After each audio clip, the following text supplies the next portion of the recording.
नमस्कार, आप देख रहे हैं धन दौलत और मैं हूं विवेक लॉ। पिछले महीने आरबीआई ने ब्याज दरों में .5% की कटौती का ऐलान किया था। इसके बाद बैंकों ने एक के बाद एक ब्याज दरों में कटौती करनी शुरू कर दी। इस सब के बाद तो होम लोन ग्राहक भी ईएमआई में राहत की उम्मीद करने लगे। लेकिन क्या वाकई आपकी ईएमआई में कमी हुई है? क्या नए होम लोन ग्राहकों को कम दर पर लोन मिल रहा है? धन दौलत में आज हम इसी बारे में बात करेंगे कि अगर आप होम लोन ग्राहक हैं या जल्द ही होम लोन लेने की योजना बना रहे हैं तो आपको आखिर करना क्या चाहिए। आरबीआई के सितंबर में रेट कट के बाद बैंकों ने home loan, personal loan, auto loan समेत तमाम तरह के कर्जों की ब्याज दरों को घटा दिया। हालांकि क्या वाकई में आपकी ईएमआई को बैंकों ने कम किया है या ऐसा नहीं है, यह आपको दिखाते हैं। पिछले साल इस दौरान ज्यादातर बैंकों का बेस रेट 10 से 10.25% के बीच था। इस साल के फेस्टिव सीजन में सभी बैंकों का बेस रेट 10% से कम हो गया है। एसबीआई, आईसीआईसीआई और एचडीएफसी का बेस रेट तो 9.3 से लेकर 9.35% तक है। यानी पिछले साल के मुकाबले इस साल 50 लाख के लोन पर ग्राहकों को करीब 2,000 रुपए का फायदा हर महीने हो रहा है। इस साल जनवरी से अब तक आरबीआई रेपो रेट में 125 बेसिस पॉइंट्स की कमी कर चुका है। बैंकों ने इसके एवज में ब्याज दरों में महज 50 से 60 बेसिस पॉइंट्स की कमी की है और बैंक अभी भी 60 से 65 बेसिस पॉइंट्स तक ब्याज दरों को घटा सकते हैं। यानी आरबीआई की तरह ही अगर बैंक भी ब्याज दरों में कटौती करते तो 30 लाख के लोन पर 20 साल की मियाद में आपको क्या फायदा होता, आइए दिखाते हैं। फिलहाल एसबीआई से 20 साल के लिए 30 लाख का लोन 9.5% की दर से मिल रहा है, यानी 27,964 रुपए की ईएमआई। वहीं अगर ब्याज दरों को और .5% घटा दिया जाता तो 9% की दर पर लोन मिलता, जिसकी ईएमआई होती 26,992 रुपए, यानी हर महीने 972 रुपए का फायदा। उम्मीद से कम कटौती की वजह से ग्राहक और ब्याज दरों पर आधारित हर इंडस्ट्री मायूस नजर आ रही है। आरबीआई के स्ट्रिक्ट इंस्ट्रक्शंस हैं कि जो उन्होंने रेपो रेट या सीआरआर रेट कम किया है बाय 0.5%, वो कस्टमर तक डाउनलोड नहीं किया जा रहा है। तो इस दुविधा के चलते हुए हम लोग अपने जो हमारा घर लेने का सपना है वो हम साकार नहीं कर पा रहे हैं। जिस तरह से रिजर्व बैंक ने कमी किया 50 बेसिस पॉइंट पर, उस तरह से किसी भी बैंक ने उसको फॉलो नहीं किया। इससे कोई खास फर्क नहीं पड़ा हमारे कस्टमर पर। इस बारी 0.5% का रेट कट हुआ है और इसका इम्पैक्ट सेंटिमेंट पे काफ़ी अच्छा रहा है। दिल मांगे मोर तो सब समय रहता है, तो और इंटरेस्ट रेट कम होता तो और अच्छा रहता। आखिर बैंक ब्याज दरों में इस तरह कंजूसी से क्यों कटौती कर रहे हैं, इसका जवाब भी जान लेते हैं।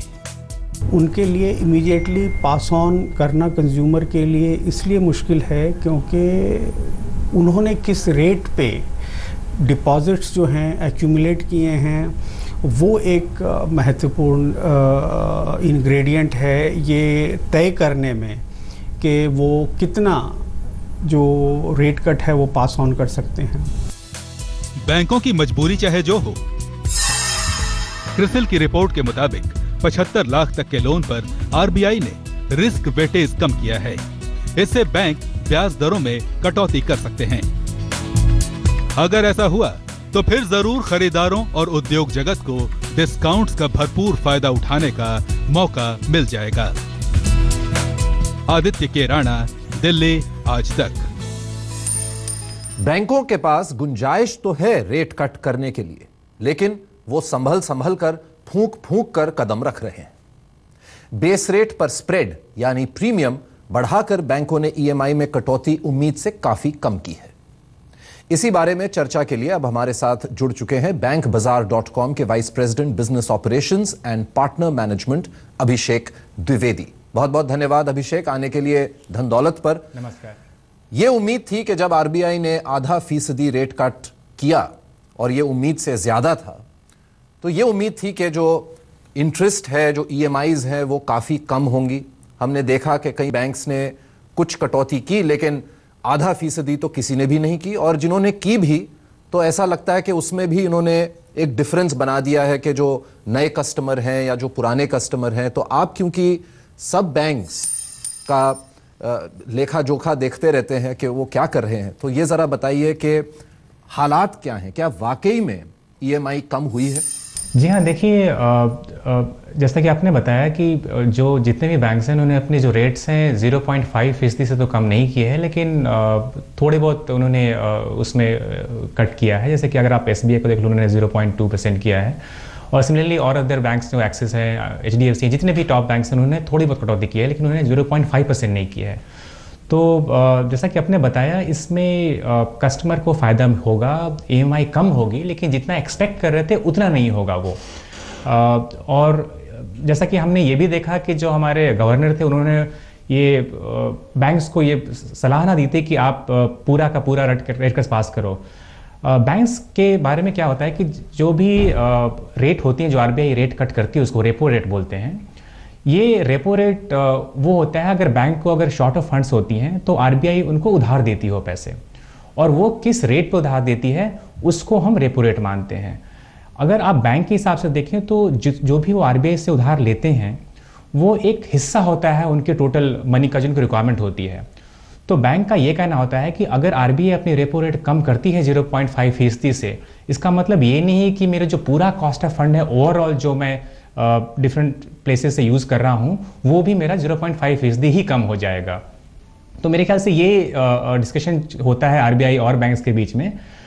लेकिन जैसा कि आपने पूछा मुझसे, डेफिनेटली इस केस में फ़ायदा मिलेगा जितना भी कट किया गया है EMI में, लेकिन उतना फ़ायदा नहीं मिलेगा जितना कि हम एक्सपेक्ट कर रहे थे एज कंज्यूमर्स। एक और सवाल आपसे पूछना चाहूँगा, क्योंकि आप सब बैंक्स के इंटरेस्ट रेट और जो स्ट्रक्चर्स हैं उनको देखते हैं, आपकी कंपनी जो है, तो क्या काफ़ी फ़र्क दिखने को मिलता है आपको? क्योंकि कभी कभी ऐसा लगता है कि अगर 2 या 3 या 4 जो बड़े बैंक्स हैं या जिनके साथ मैं बैंकिंग करता हूं, तो ग्राहक को लगता है कि इनके सबके रेट ज़्यादातर तो एक ही जैसे होंगे, लेकिन जब आप इनको एनालाइज करते हैं, स्टडी करते हैं, तो क्या काफ़ी डिफरेंस दिखता है एक बैंक का बनिस्बत किसी दूसरे बैंक से? देखिए, ये 2 बातों पर डिपेंड करता है। बैंक, जब भी आप बैंक या NBFC जो भी जो आपको लोन देती हैं, वो लोन देती हैं आपके क्रेडिट वर्दीनेस पे। वो आप ये देखना चाहते हैं कि आपको लोन आपको चुकता करने की आपकी एबिलिटी कितनी है, और वो टिपिकली उसके लिए आपके प्रोफाइल को असेस करती हैं।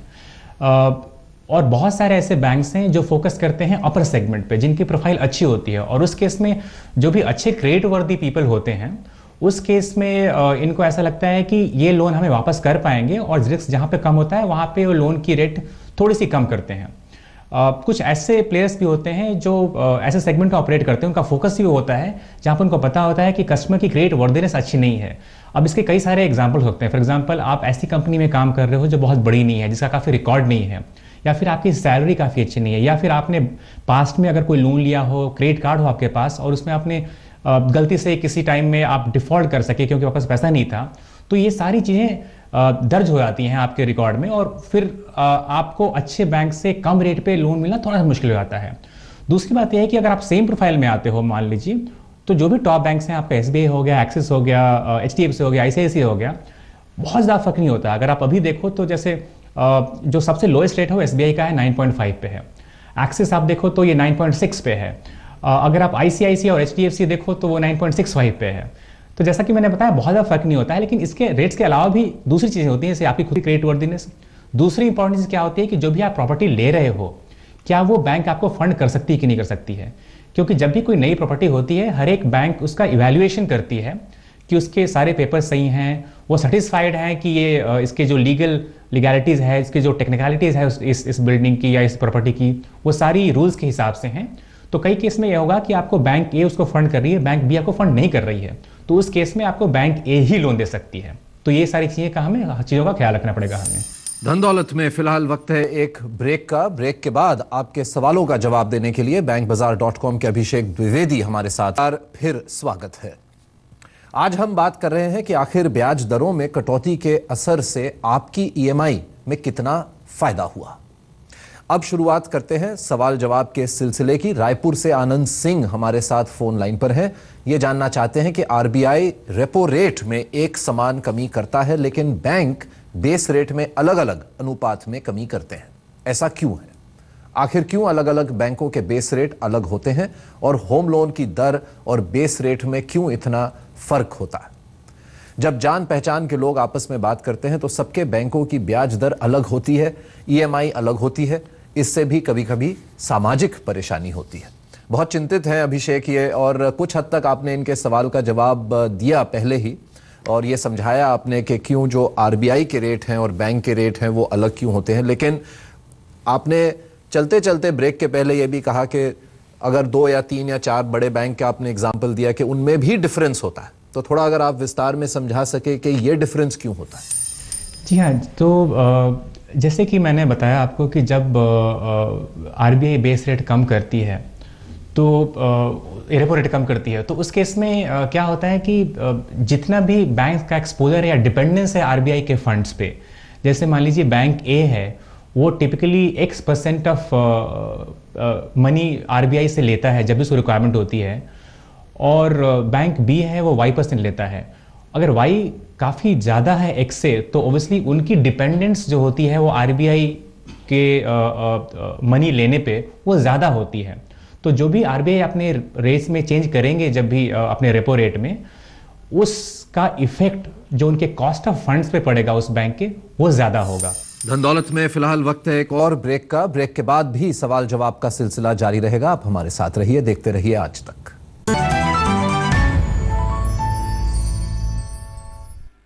धन दौलत में आपका एक बार फिर स्वागत है। सवाल जवाब के सिलसिले को आगे बढ़ाते हैं। मुंबई से हमें ये एसएमएस मिला है प्रतिभा का। ये जानना चाहती हैं कि लोन स्विच कराने के विकल्प के बारे में आप क्या सलाह देंगे? किस तरह से हम पता कर सकते हैं कि लोन स्विच कराने से हमें फायदा होगा या नहीं? क्या कोई तरीका ऐसा भी है जिससे हमारा बैंक कम दरों पर हमारा लोन रीशेड्यूल कर दे? साथ ही क्या लोन खत्म करने पर फोरक्लोजर चार्ज देना होता है?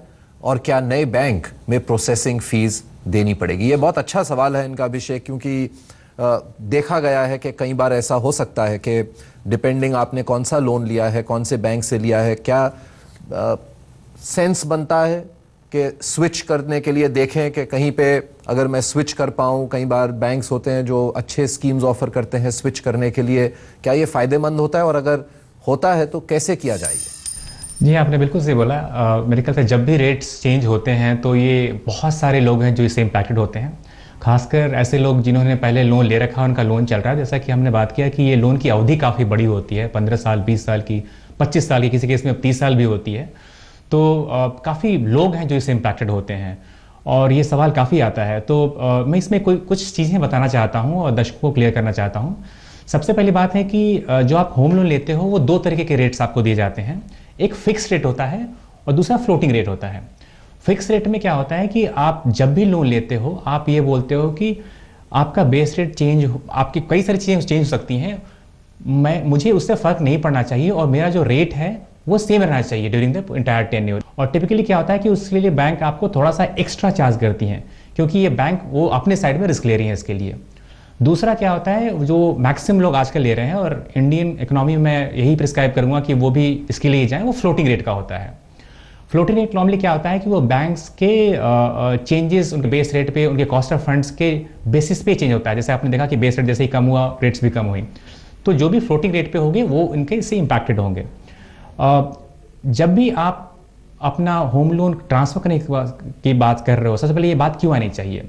तो नॉर्मली क्या होता है कि जब भी रेट्स कम होती हैं मार्केट में, सारे बैंक या एनबीएफसी चाहते हैं कि वो ज़्यादा से ज़्यादा कस्टमर अपने साइड में अट्रैक्ट करें।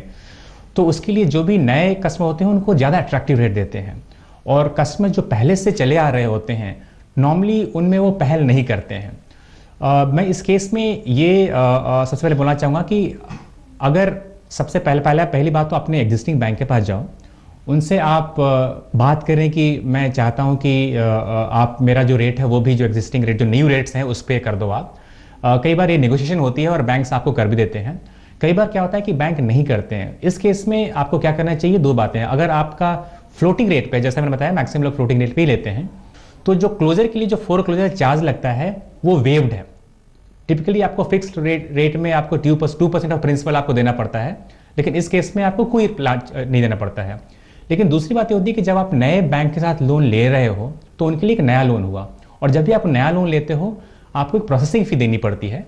लेकिन इस केस में आप चाहें तो बैंक से आप नेगोशिएट भी कर सकते हैं, और आप पूरी कैलकुलेशन करें कि अगर मान लीजिए आपको यहाँ पर 10% मिल रहा है, आपको दूसरे बैंक पे स्विच करने पर 9.5 पे मिल रहा है, प्रोसेसिंग फी भी आपने काफ़ी नेगोशिएट कर दिया है, आपकी जो प्रॉपर्टी है वो दूसरी बैंक भी फंड कर रही है, तो उस और आपका जो एग्जिस्टिंग बैंक है वो आपको लोन की रेट नहीं कम कर रहा है, तो अगर ये सारे सिनेरियो सही होते हैं तो आपको डेफिनेटली स्विच करने के लिए सोचना चाहिए।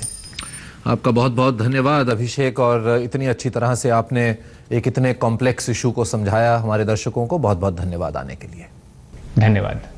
धन दौलत में आज के लिए बस इतना ही। अगर आपके पास भी निवेश के किसी विकल्प से जुड़ा कोई भी सवाल हो तो आप हमें dhandaulat@aajtak.com पर मेल कर सकते हैं।